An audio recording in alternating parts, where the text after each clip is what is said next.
Halo, salam dari Mendikbud. Kita sedang melalui krisis COVID-19. Krisis yang memakan begitu banyak nyawa, yang menjadi tantangan luar biasa bagi negara kita dan seluruh dunia. Tapi dari krisis ini, kita dapat banyak sekali hikmah dan pembelajaran yang bisa kita terapkan saat kondisi krisis dan setelahnya pun. Untuk pertama kalinya, guru-guru melakukan pembelajaran lewat online, menggunakan tool-tool baru, dan menyadari bahwa sebenarnya pembelajaran bisa terjadi dimanapun. Orang tua untuk pertama kalinya menyadari betapa sulitnya tugas guru, betapa sulitnya tantangan untuk bisa mengajar anak secara efektif, dan menimbulkan empati kepada para guru-guru yang tadinya mungkin belum ada.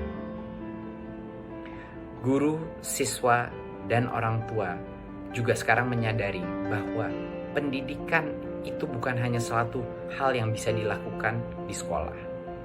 Tapi pendidikan yang efektif itu membutuhkan kolaborasi yang efektif dari tiga pihak ini. Dan tanpa ada kolaborasi itu, pendidikan yang efektif tidak mungkin bisa terjadi.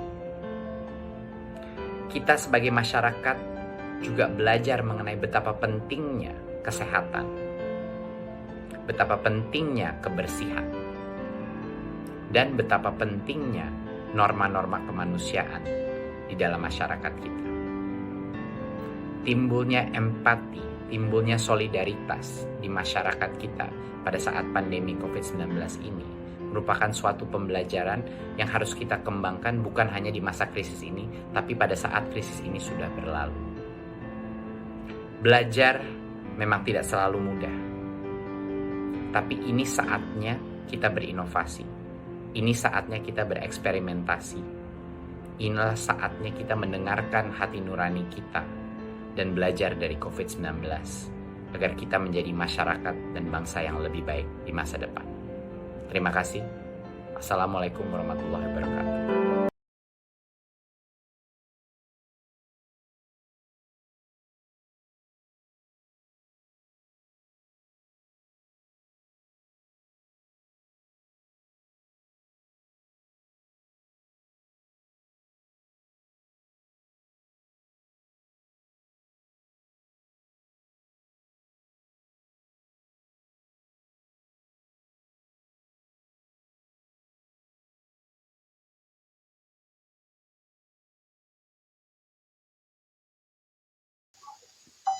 Baik, selamat sore Bapak Ibu dimanapun Bapak Ibu menyaksikan tayangan ini.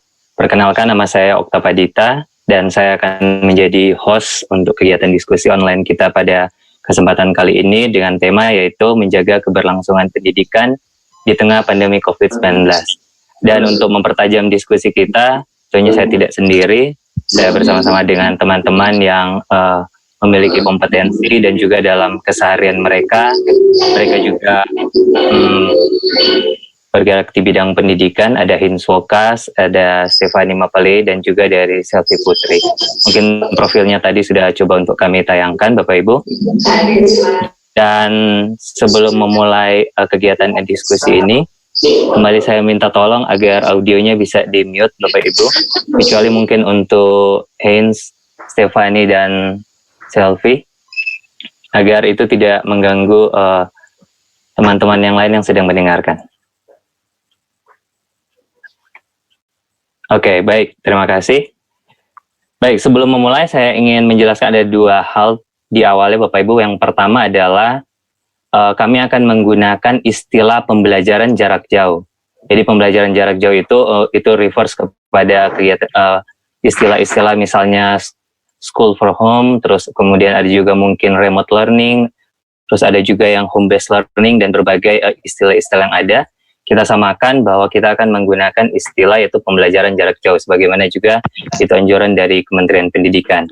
Dan yang kedua adalah Bapak Ibu, kami sungguh memahami bahwa pendidikan itu dibangun dari berbagai macam karakter dengan berbagai macam metode pendekatan dan lain-lain, dan tentunya kita tidak bisa membandingkan apple to apple antara sekolah yang berada di pedesaan ataupun perkotaan, apalagi ketika kita berbicara tentang sekolah yang berada di wilayah 3T, dan juga ketika kita akan berbicara tentang anak-anak, bahwa anak-anak pastinya kita tahu memiliki karakter, memiliki kepribadiannya masing-masing, sehingga nantinya ketika apa yang Bapak Ibu dengar lewat diskusi ini mungkin tidak serta-merta itu akan langsung Bapak Ibu bisa terapkan, entah Bapak Ibu sebagai kepala sekolah, sebagai guru, ataupun sebagai orang tua, tetapi setidaknya teman-teman yang akan menyampaikan ataupun berdiskusi telah mencoba beberapa metode, mencoba beberapa pendekatan, metode trial error mereka, dan mungkin ada yang berhasil, sehingga itu yang mereka akan bagikan, dan sekiranya itu juga bisa menjadi sebuah ide, mungkin bisa menjadi sebuah pemikiran yang baru, atau apapun yang Bapak Ibu yang bisa tangkap, sehingga itu bisa diterapkan ke sekolah ataupun metode pembelajaran, ataupun ketika Bapak Ibu menghadapi anak-anak. Baik, kita memasuki masa-masa yang berat dalam berbagai sendi kehidupan selama masa pandemi ini. Gimana? Terlebih khusus tentunya di dunia pendidikan. Dan adalah tugas kita bersama sebagai suatu ekosistem pendidikan, sekolah, guru, dan juga orang tua untuk bisa memastikan keberlangsungan pendidikan yang ada. Baik, saya akan memulai diskusi ini ke Heinz. Oke, Heinz mungkin boleh bantu untuk unmute. Oke. Thank you, Heinz. Baik, ada asumsi yang mengatakan, Heinz, bahwa kualitas pendidikan ini dalam masa pembelajaran jarak jauh ini menurun karena ketiadaan sistem yang ada, metodenya, ataupun platform yang disediakan itu belum mumpuni untuk melaksanakan pembelajaran jarak jauh ini.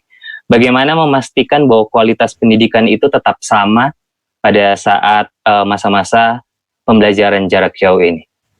Oke, terima kasih Okta.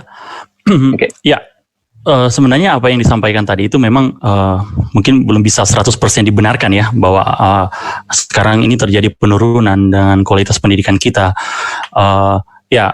Pertama ketika saya mendengar pernyataan itu, sebenarnya itu adalah, saya pikir lebih sebagai suatu respons atau reaksi dari seseorang atau kelompok orang ketika diperhadapkan dengan situasi sekarang gitu ya. Dan itu saya pikir tidak bisa dihindari. Saya pikir itu normal. Kita beranggapan seperti itu bahwa sekarang terjadi penurunan. Tapi kembali kalau saya mau lihat, sebenarnya kita masih perlu ada mungkin penelitian lebih lanjut untuk menguji apakah statement itu benar gitu ya.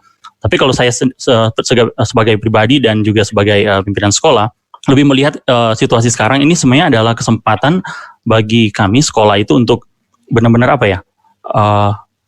melaksanakan pendidikan yang benar-benar bermakna, karena itu yang terus kami lakukan di sekolah. Kalau di sekolah saya, kami terus suarakan itu, bahwa kami terus mengusahakan pendidikan yang bermakna, lepas dari interpretasi kata bermakna itu ya, pasti macam-macam orang juga punya interpretasi masing-masing, tapi itu narasi yang terus kami sampaikan juga kepada orang tua, karena kami tahu sekarang ini orang tua perlu diberikan satu kepastian dan satu suatu usaha yang benar-benar bisa menenangkan orang tua, karena kami sangat mengerti orang tua sekarang yang perubahannya sangat drastis ya, bagaimana mereka juga mengajarkan anak di rumah, belum lagi yang nggak usah orang tua, guru-guru aja itu pasti cukup kesulitan ya dengan masa transisi sekarang ini.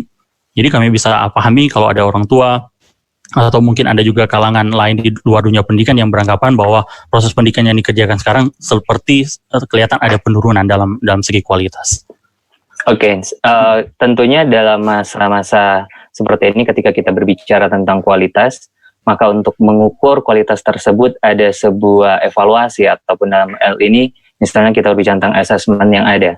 Nah, dalam masa pembelajaran jarak jauh ini, bentuk asesmen ataupun evaluasi yang terbaik yang bisa diterapkan itu seperti apa kira-kira ini?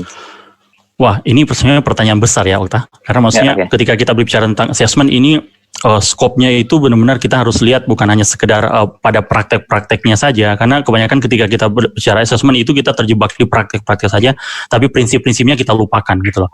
Nah, saya sangat mengerti kenapa pertanyaan ini muncul ya, apalagi kita sekarang sedang di ujung tahun pembelajaran dan mungkin hari ini terutama untuk SMA sudah akan mengumumkan hasil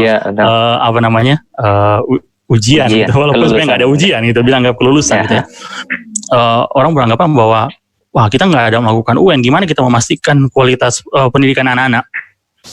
Ya memang ini seperti yang saya bilang tadi, ini panjang sebenarnya kita ini, tapi satu sisi saya bersyukur kita sebagai satu bangsa itu pernah berada di fase ini, karena akhirnya kita ini jadi kesempatan kita untuk menguji produk pendidikan kita juga gitu ya. Saya sebenarnya optimis bahwa sebenarnya ujian itu hanya salah satu, ya, itu penting memang. Tapi ketika kita berada dalam fase yang seperti sekarang, saya pikir ketika kita memaksakan proses ujian untuk sekedar menguji hasil pendidikan kita, saya pikir itu terlalu berisiko. Dan saya setuju sekali dengan tindakan yang diambil oleh kementerian dengan melakukan mengambil keputusan seperti sekarang.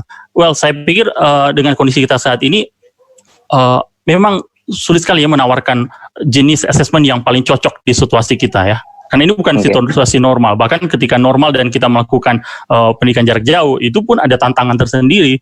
Jadi memang perlu ada juga saya pikir perlu ada uji coba dulu juga dengan jenis asesmen yang kita lakukan. Tapi kembali ke jenis asesmen yang ditanyakan, saya pikir ini kembali bagaimana profesionalisme dari guru itu diuji.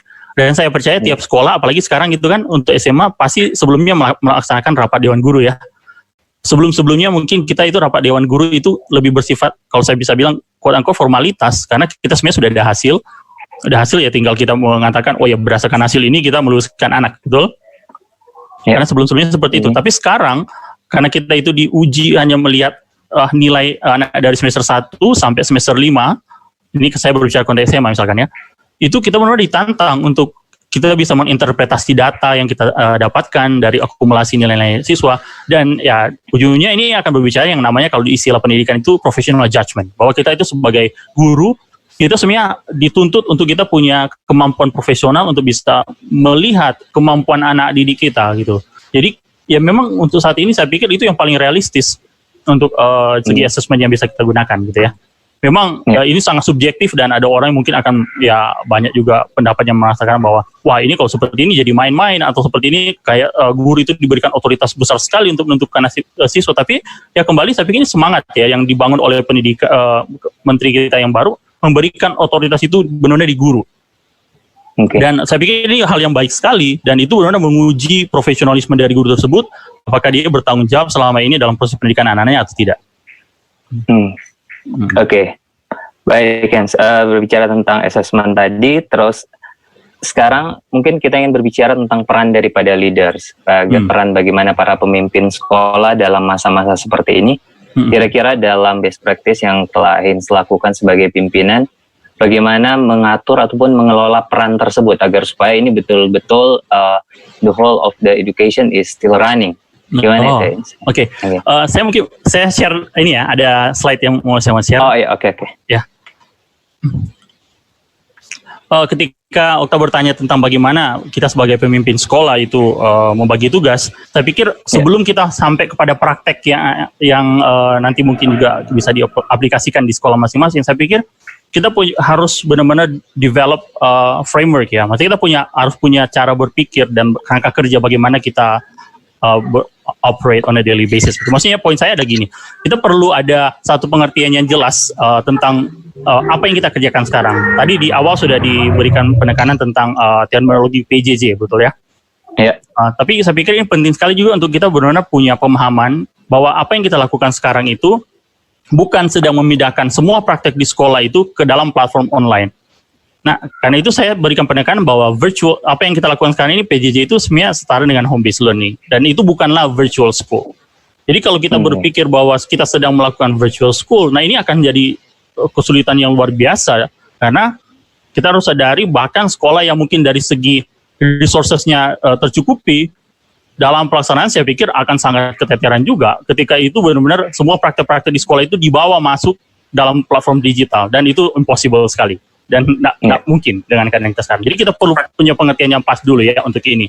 Sehingga berangkat dari ini kita baru akan bisa memilih praktek-praktek yang cocok, dan ke depan kita juga bisa berbagi bagaimana penentuan skop kerja ya di antara para pemimpin di sekolah. kalau saya boleh berbagi di konteks sekolah saya, yang kami lakukan adalah benar-benar saat ini benar-benar memaksimalkan role dari kepala sekolah, wakil kepala sekolah bagian kurikulum, dan sarpras, dan kami benar-benar mencoba ambil contoh. Kalau kami, saya sebagai kepala sekolah, saya memang lebih banyak memainkan peran untuk keluar gitu ya. Dalam artian gini, sebelum-sebelumnya memang kepala sekolah itu ya harus kita akui banyak lebih berkutat dalam hal terkait dengan administrasi ya. Kita juga dengan pemerintah. Tapi dengan konteks sekarang saya pikir pemerintah penting, tapi ada juga sektor lain yang perlu di quote unquote ditangani oleh kepala sekolah, yaitu orang tua.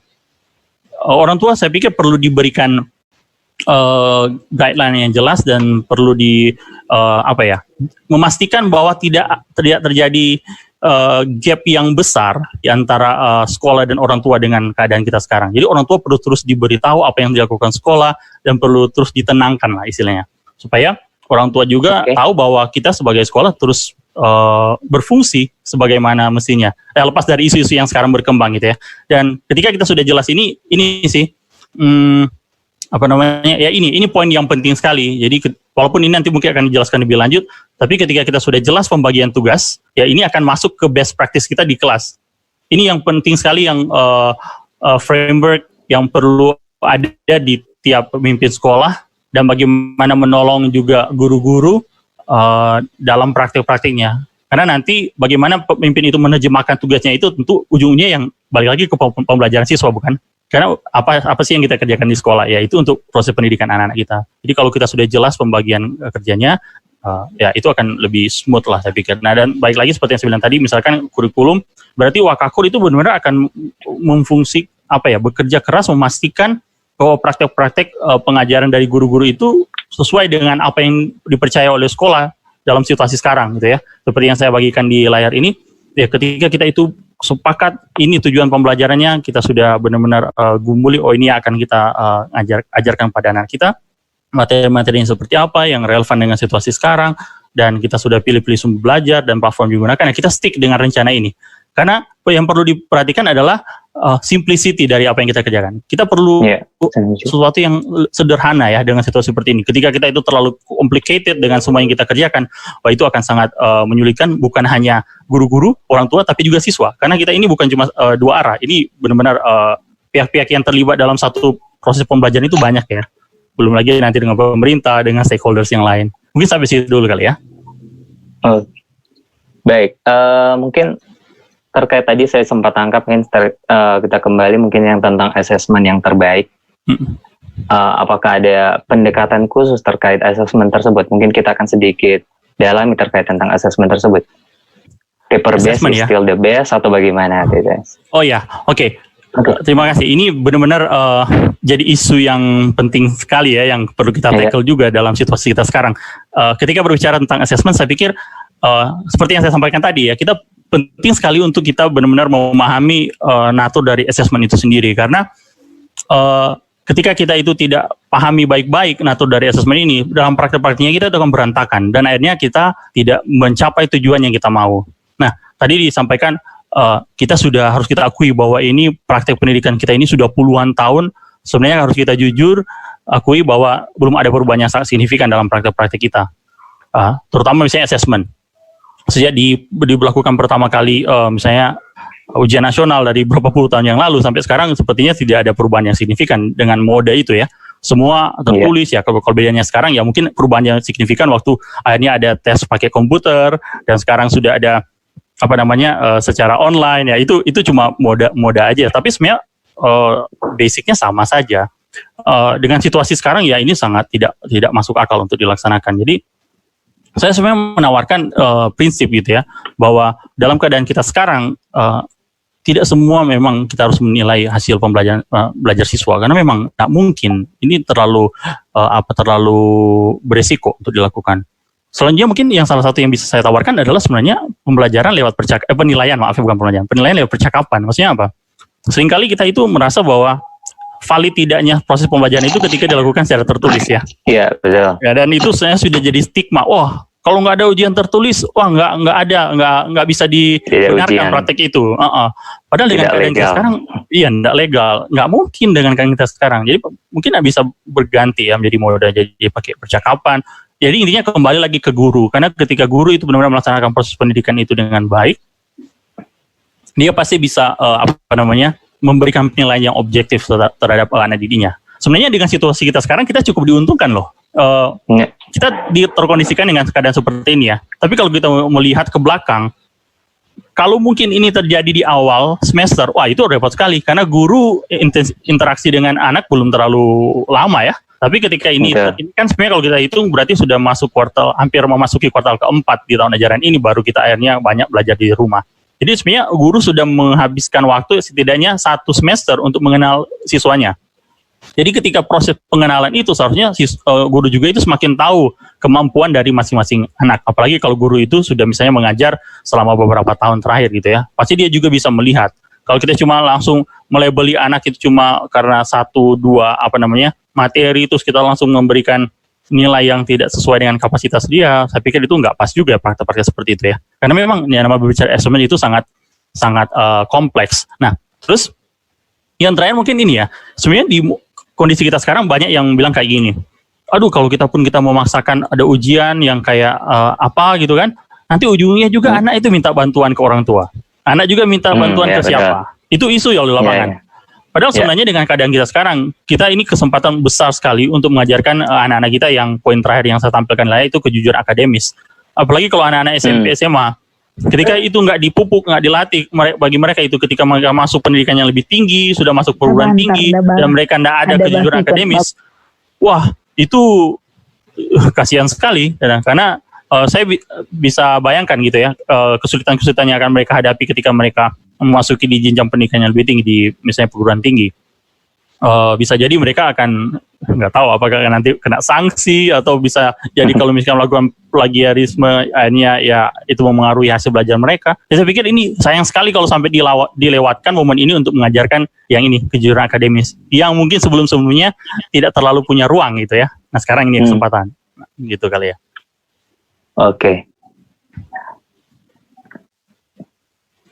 Oke, terima kasih Heinz. Mungkin saya selanjutnya akan menuju ke Selvi.